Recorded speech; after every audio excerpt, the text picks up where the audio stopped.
The average professional spends a third of their day reading and replying to emails.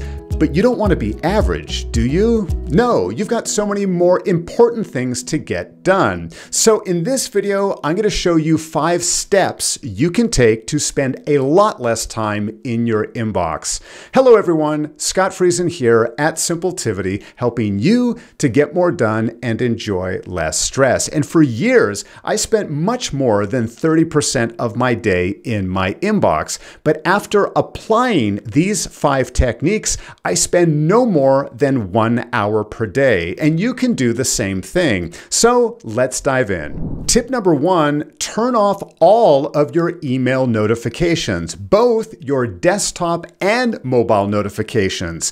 To this day, Microsoft Outlook by default will show the preview of each and every new email for the desktop version of Outlook. That means even if Outlook is minimized, you're going to see a preview in the lower right-hand corner of the screen. Nothing is more distracting or will tempt you to spend more time with email than by seeing all of those notifications. But don't forget to turn off your notifications on your mobile device as well. Whether you use Outlook, Gmail, or some other mail client, be sure to remove the notification badges on the front of your app. You know what I'm talking about, that little red circle that shows you the number of unread emails. Not only will that distract you and tempt you to open up your mail app more often than you need to, but it also adds an awful lot of stress as you see that number grow and grow. Don't worry about the number. You should always expect to be receiving new emails throughout your day, even while you sleep. So instead of letting technology dictate when you choose to deal with email, decide to choose for yourself how often you want to open up the email app.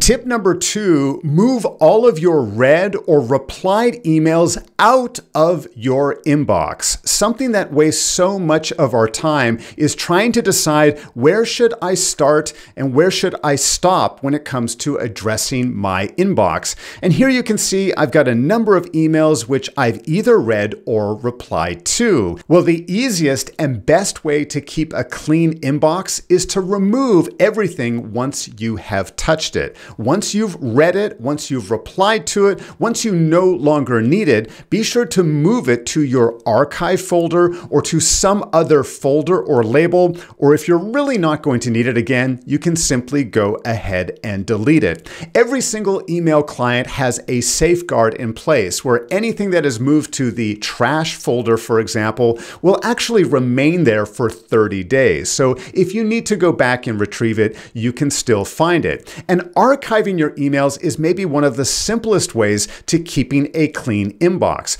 Let me show you how easy you can do that here within Gmail without taking an extra step. Within our settings menu, we can come down to this one called Send and Archive. And if you select the top radio button, it will say Show Send and Archive button in reply. What that means is if I come up here to this email and I decide to reply to it, instead of just hitting send and have this message remain in my inbox, I can select Send and Archive. The message is sent, and now I moved on to my very next email. Coming back to my inbox, that message is no longer here. I'm one step closer to keeping a cleaner inbox. Now, if you're overwhelmed with where to start with cleaning out a very messy and overwhelmed inbox, I've got a tool for you. SaneBox has recently released a new tool called Email Deep Clean, so you can regain all of that storage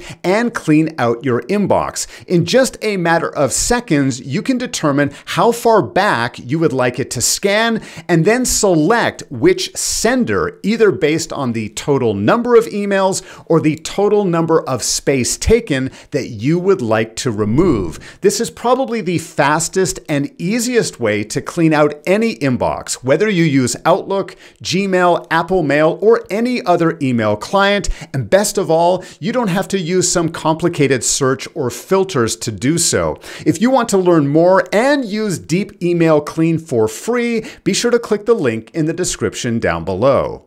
Tip number 3, get comfortable with using search instead of creating dozens and dozens of folders. So often I see people wasting time by dragging every single email into a dedicated folder and deciding which label that they should apply to almost every single email. Instead of creating these folders to click onto on the left-hand side of your screen, be sure to make use of the search function. So for example, rather than just producing a client folder, I can just search for my client's name in the search field, and suddenly every single message will come up in front of me. Further yet, if I want to go into more detail, you can always use the advanced search option. So for example, maybe I want to make sure that I'm looking for an email that only has a specific attachment. Well, I can easily do that here as well and go directly to what I'm looking for. In addition to the search bar itself, Gmail and Outlook have added some quick buttons that will get us there that much faster. Here, for example, in Gmail, I can quickly see if I want to filter by a specific time frame, if I want to filter by an attachment, or if I want to look for a recent sender or search for a certain email address. So this makes it that much easier for me to find what I'm looking for rather than wasting all of my time sorting through and filing every single one of my emails. Number 4, unsubscribe or block senders you don't want to see ever again. I know that it may seem like it's going to be a bit time-consuming upfront to unsubscribe to a particular sender, but think about how often you click on their messages and just get into the habit of deleting those particular messages. Instead, why don't you just take a few seconds up front and actually unsubscribe to those newsletters or other marketing emails. Almost any marketing email, if you scroll to the bottom, will have some type of link such as this one where you can unsubscribe from the list. But what if that particular email sender does not honor your subscribe request or you can't find the unsubscribe link? Well, in this case, you can choose to block that sender so you won't receive emails from them in your inbox. Here within Gmail, if I come up here and select more, I can select block, and then in brackets, it will give me the username of the particular sender. In this case, going forward, I won't receive messages from them. A quick and easy way, especially if I can't find the unsubscribe link. Now, my 5th and final tip in saving time with email may be the most difficult, but also the most valuable, and that is to only deal with email a maximum of 3 times per day.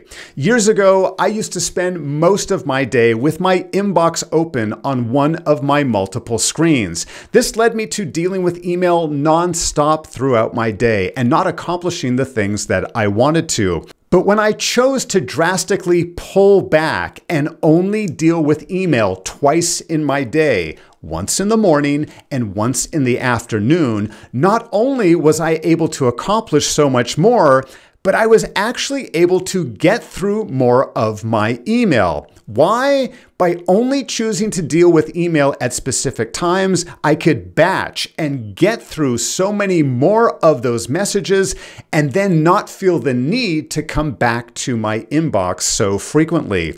This may be difficult to implement at first, but trust me, it is so worth it. Of all of the tips on today's list, this may make the biggest difference. By combining the other 4 with this one, you're going to not only set yourself up for success, but spend a lot less time with email, saving you so much more time for your business, your clients, or whatever other projects you are working on. And if you're wanting to be even more efficient and effective with your email, be sure to watch this video next, where I show you how to be a master of your filters right here within Gmail.